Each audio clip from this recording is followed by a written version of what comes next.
Masechta Beya, Parak Gimel Mishnah Aleph.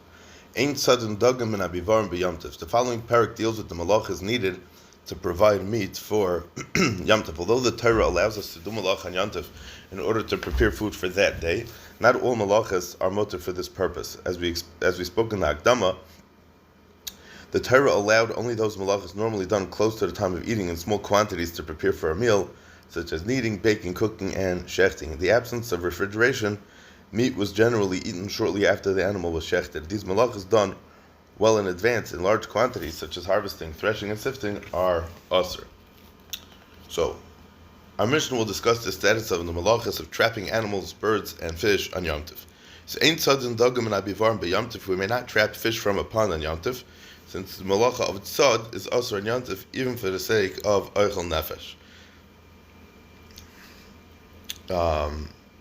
The Rav says that the reason why it's asur is because it's daimel k'tzira, v'k'tzira lehutra b'yamtiv.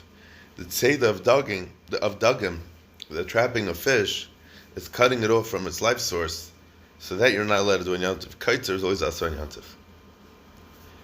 Ve'ein leis l'fnei mezainis, nor may you put food in the pond for the fish, since they can find what to eat on their own in the pond. Feeding them as though is unnecessary. It's a tircha. And you're not mechuyev to feed them.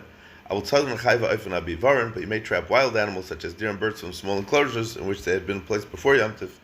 And these animals are already considered fully trapped in these enclosures, so that taking them from there is not a malacha. And you may put food in the enclosure for them on Yom Tov, because these enclosures do not contain sufficient food for them. Reb Shimon Gamliel says, not all enclosures are the same. The previous Tana didn't intend to permit taking animals from all such enclosures. Rather, there's halacha. The halacha is the following. The rule is like this: any animal that still lacks trapping, because the enclosure is held and is so large that one must still chase the animal to catch it, then one cannot simply reach out and grab it in a single lunge. It's asur to be taken in Yom Tov. And any animal that does not lack trapping, because the enclosure it is in is small enough that one may reach out and grab it, is mutter to take it on Yom Tov. Mishnah Beis. Mitzaydes chayiv ha'if dagim she'asam erev Yom Tov leyitam hem b'Yom Tov elam ken yedeh shenitzaydu me'erev Yom Tov. Items that one does not anticipate using on Yom Tov are muktzah and may not be used or moved on Yom Tov. For this reason, animals living in the wild at the start of Yom Tov are muktzah even if they become caught in a trap on Yom Tov. However, animals that had been caught in a trap before Yom Tov are not muktzah if one intended to use them on Yom Tov. The Mishnah discusses what may be done with animals found in traps on Yom Tov. So, if traps for wild animals, birds and fish were all set before Yom Tov, one may not take the catch from these traps on Yom Tov unless he's certain that they were caught before Yom Tov, in which case they may be taken and shechted and eaten on Yom Tov. However, if one is uncertain when they were caught, then it is asur, and they cannot even be moved on Yom Tov because of the din of muktzah. And the Isra of Muktzah applies even to a suffix. Although Muktzah is only midrabbanan, and you'll tell me that in midrabbanan you could be mekel, the general rule is that the suffix dirabbanan should generally be lekula. Nevertheless, according to this Tana, the Chachamim were machmer with Muktzah and asur it even misafik, which l'chayra needs more iyun, which we'll Mitzvah discuss at a different time. Ram Gamliel, however, disagrees and says that the Chachamim did not ask for muktzah in case of a suffix. Ram Gamliel's opinion is not actually stated here in the Mishnah, but it's clear from the story cited in the Mishnah that he's arguing on the first Tanu's halacha. The Gemara says that the line giving Ram Gamliel's opinion is missing from the Mishnah. It's Chsir Mechzer Vachi Katani.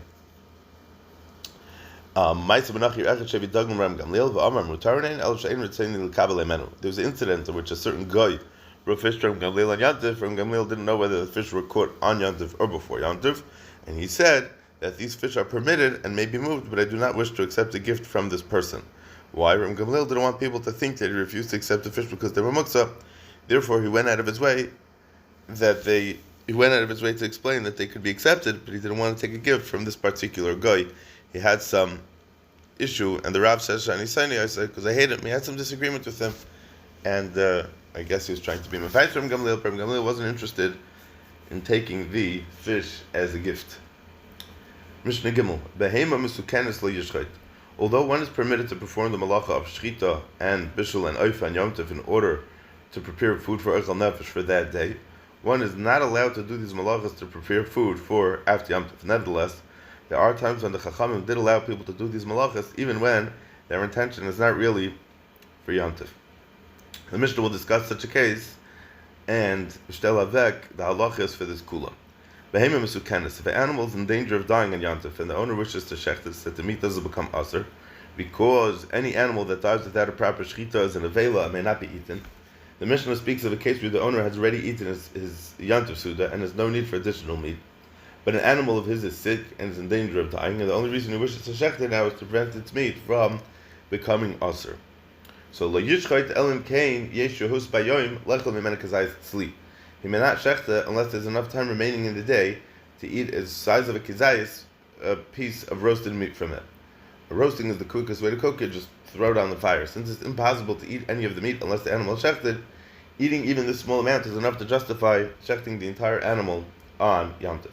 Midday Raisa, if there's time to eat even one share of a kizayis of meat before the end of the day, it's mutter to shecht the animal, even if the meat's not going to actually be eaten that day. This is based on the halacha of hoil v'mikloi le'orchim, which is the halacha that we mentioned at the beginning of Parak Beis.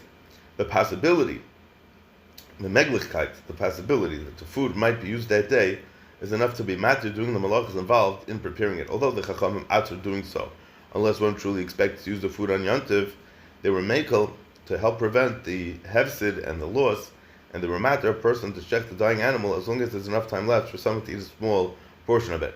However, if the animal is healthy, he may not shecht it unless he has not yet eaten and truly intends to eat this meat as part of a suda. We don't give possibilities over here. It has to be that he actually wants to eat it. Rabbi Kiva Omer afilu kazayis chai mibeis tvichasa. Rabbi Kiva says he may shecht the dying animal even if there's only enough time to eat an olive-sized piece of raw meat from the spot of its shechita, which means from the neck. Rabbi Kiva doesn't require that to be enough time to cook the meat or even skin it. As long as there's enough time left in the day to cut a piece of meat out of the neck, where the meat is already exposed from the shechita, and eat it raw, and it's permitted to shecht the dying animal.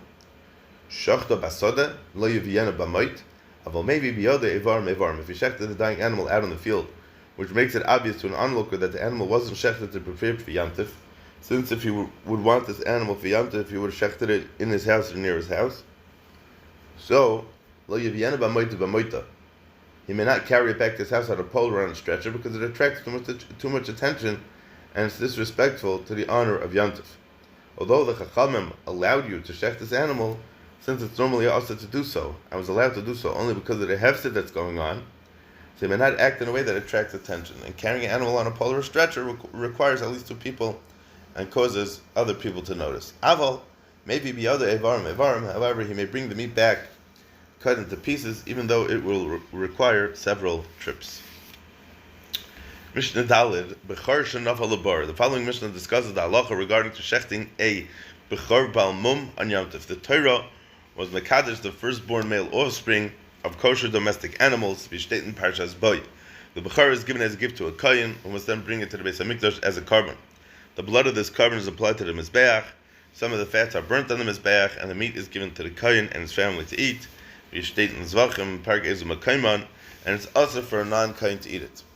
Like any other carbon, if the Bechor sustains a mum kavua, a permanent blemish, it's rendered unfit to be brought on the Mizbeach. However, unlike other karbanas, a Bechor balma may be shechted and eaten anywhere without being poided. Since it's no longer kadosh, the kohen may give its meat to even non-kohen to eat.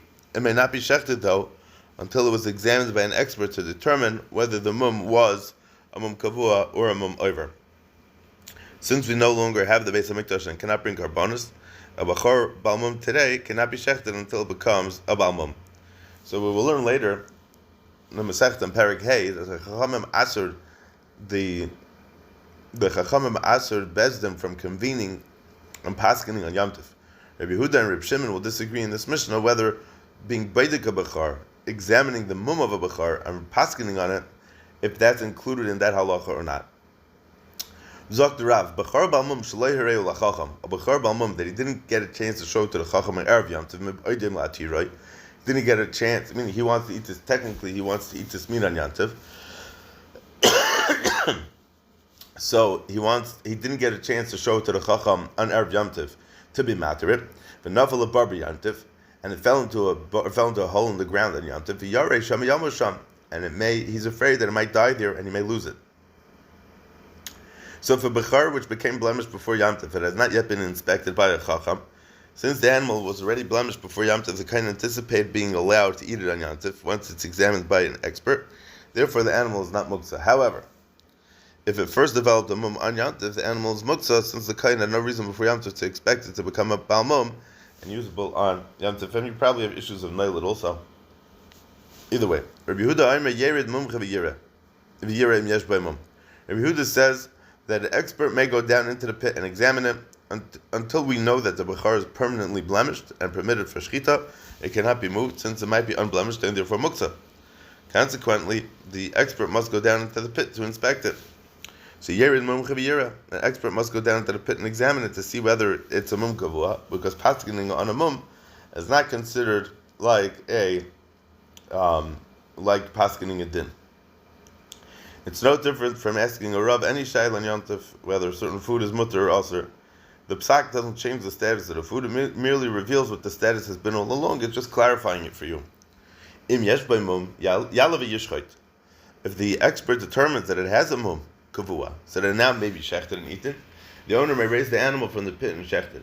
Although this bechar was aser at the beginning of Yom Tov because it had not yet been examined, it's not muktzah because the kohen was anticipating having it examined and permitted by an expert on Yom Tov. From lav lo yishchait. However, if it does not have a mum kavua, he may not shecht it. This is l'chara pashat. If it's not a mum kavua, it may not be shechted out to the Beis Hamikdash any day of the year. So the Gemara explains that the Mishnah means to teach that this bechor remains muktzah even if it develops a second mum on Yom Tov, even if that mum is a mum kavua. Although the kohen anticipated using this animal on Yom Tov and now has a permanent blemish, a mum kavua, his anticipation was not effective since it was based on the mistaken assumption that the first mum would be matter the animal. The animal is therefore considered muktzah just like a bechor that did not have a mum before Yom Tov and developed one on Yom Tov. And he also may not move it out of the bar on Yom Tov because it's muktzah. He may, however, provide it with food and keep it alive in the pit. If there's a guy present, it's mutter for the guy to have him bring the bechar out of the pit. Reb Shimon says, Kol she'ein mum ha'nikar b'bayom, ein zemen ha'muchan. Any bechar whose mum wasn't recognized to be permanent while it was still day, meaning before Yom Tov, ein zemen ha'muchan, it's not prepared for shchita, and may not be inspected and be mutter in Yom Tov. Doing so is like judging a court case, which is asur in Yom Tov. Reb Shimon holds that since the chacham were geyser that a bechar may not be shechted until it's officially permitted by a baki, by a mumche, permitting the bechar changes its status, making it like an official psak din of bezdin.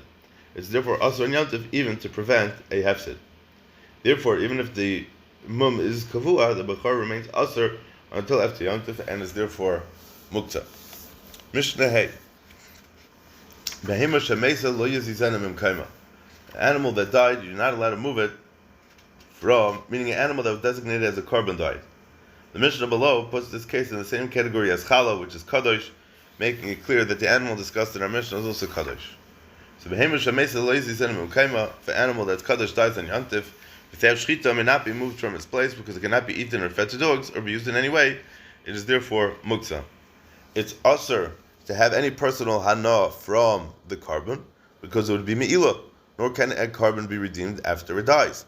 Therefore, once it dies, it has no use, and it's muktzah. However, if a regular animal, animal of chulin dies in Yom Tov, and the owner expected that it might die that day, then it's not muktzah since he anticipated feeding it to his dogs or his other animals.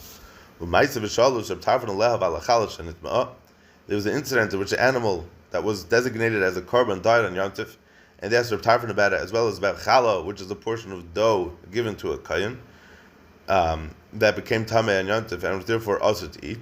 Challah that's tameh has no use on Yom Tov because the Torah asks burning it or truma on Yom Tov. Challah and truma have a lot of these kinds of similarities. Nor may a person feed it to his dog, for just as the Torah asks burning challah on Yom Tov, so too does the Torah ask destroying it that day in any other way. Challah that becomes tameh is therefore muktzah on Yom Tov.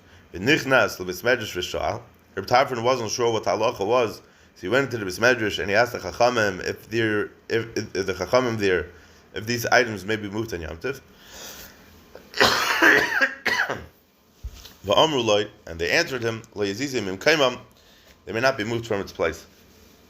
Reb Tarfon certainly knew that these items that were kadosh should be muktzah on Yom Tov. Nevertheless, he thought that perhaps there would be an exception to the rule to allow them to be moved, that it shouldn't cause a bezoyin l'kachim. But aval pikein, the halacha was that lo yizizim im kaimam, even if it's going to be a shtickle bezoyin for them in the way that they are. Okay, Mishnah Vav. Ein nimnin ala behem lechatchila b'Yom Tov. Having discussed halachas relating to trapping and shechting animals for meat on Yom Tov, the Mishnah now discusses halachas of buying meat on Yom Tov. We know the halacha is that it's also to conduct business on Shabbos and Yom Tov. The Isser is mentioned in Nehemiah, where the Navi criticizes the people for treating the Shabbos as a market day. Rashi explains two reasons for this Isser. Number one, the Torah commands us to honor the Shabbos and Yom Tov in both our actions and our speech. Right? All our maisim shall Shabbos shouldn't be like the maisim of Chayil. This requires us not to conduct or even discuss business matters on these holy days. And the second thing is the Chachamim were concerned that conducting business might lead a person to write the records of his dealings, which is usher on Shabbos or Yom Tov. However, it is mutter with certain tanoim to buy food needed for that day as long as there's no exchange of money or its equivalent on Shabbos or Yom Tov itself. And the Mishnah will discuss any other conditions that apply to buying meat on Yom Tov. A group may not be formed. Nimnin actually means to be counted. A group is formed by counting in people who wish to join. In the first place in Yom Tov to buy an animal by having each person agree to pay a certain price for a share. For example, 3 people may not say, let's buy this animal for 3 zuzim, and each of us will pay 1 zuz. Since there was no refrigeration in those days, it was common for people to join together to buy an animal to shecht it in Yom Tov. A group cannot buy an animal until they have enough money to pay for it. Therefore, a group was formed by having people agree to each pay a certain amount of money for a share. Setting prices is also on Yom Tov. So, although the Chachamim were matter buying an animal for meat for Yom Tov, they did so only where there's no money involved in the discussion. However, a group may be formed in this matter before Yom Tov to buy an animal Yom Tov, which they may then shecht and divide amongst themselves on Yom Tov. They may form a group even on Yom Tov by agreeing how to divide an animal without mentioning a price. For example, they may say, let us each take a third or a quarter, even though it's understood that they will each pay a third or a quarter of the total, as long as they don't discuss the monetary aspects of it. Rabbi Yehuda says, a person selling meat on Yom Tov may weigh the meat on a balanced scale against the utensil or against the cleaver in order to determine the weight of the piece. Although regular weights may not be used to weigh meat on Yom Tov, since this is uvda d'chayil, a utensil or a cleaver may be used because it's not the normal way to weigh meat. After Yom Tov, they weigh the utensil or the cleaver to determine how much meat the buyer received, and he pays the butcher accordingly. A balance scale has 2 pans suspended from opposite ends of a bar. An object of known weight, for example, a pound or half a pound, is placed in one pan, and the food being weighed in the other pan. When you have enough food put into the pans to bring the 2 pans into balance, the weight of the food becomes known, and storekeepers would keep commercial weights for weighing food. We pay no attention to a scale in Yom Tov at all. A scale may not be used for any purpose in Yom Tov. The Chachamim consider using a scale to be able to dechol, even if the weights were placed in it are not regular weights. The Chachamim added that a scale may not be used at all to teach that we may not even put meat on it to protect it from mice. The scales were high up, and they were protected. They were suspended by hooks above the ground, which would not allow mice to get to it. But aval pikein, still not allowed to. Mishnah Zayin.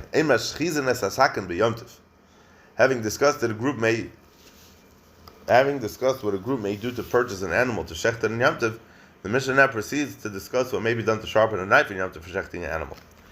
However, the Mishnah's discussion doesn't relate specifically to knives used for shechita, but to all knives, a shtickle, al darach, being matter for everything.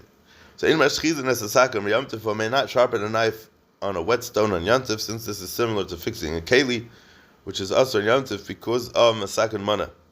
Sharpening a knife on a wet stone, which is a special type of stone used for sharpening metal instruments, makes a blade especially sharp and gives the appearance of fixing a utensil. Sharpening in this manner is therefore also as a weekday activity. Repairing a utensil to make it usable is forbidden, has a told of makah b'patash. Sharpening a knife is not an actual malacha, since it was a knife even without sharpening it.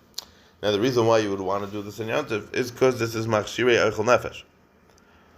It's the preliminaries to the preparation of food, which is not permitted on Yom Tov. Therefore, sharpening a knife is also forbidden because it resembles making a knife, which is asur on yantif. Aval masiyah al gabe chaberta, but one may scrape it against another knife because this is not the normal way of sharpening knives during the week. Lo yoymar adam latabach shkoili b'dinar basar aval sheichit u'mechalke meinayam.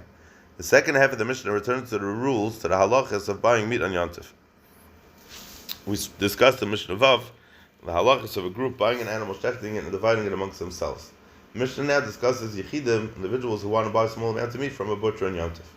So lo yomer adam latabach shkoili b'dinar basar. A person may not say to a butcher on yantif, "Sell me a dinar's worth of meat," since we don't mention a price on yantif as you learned in the previous Mishnah. But a butcher may shech the animal and have the customers divide the meat amongst themselves. That is, with each customer taking a regular cut of meat without any price being mentioned. After yantif, the customers pay the standard price for the pieces of meat that they took. Butchers would divide the shechted animal into a certain number of pieces and sell the meat by the piece. Since these pieces were all standard size with a known price, there's no need to mention a price when buying meat on yantif. In this manner, the customers wishing to buy only a small amount, for example, a dinner's worth or two, were able to obtain that amount simply by asking for a piece or half a piece without mentioning a price. Mishnah Ches. After explaining the halacha for buying meat and yantif, the Mishnah now discusses the halacha for buying other foods.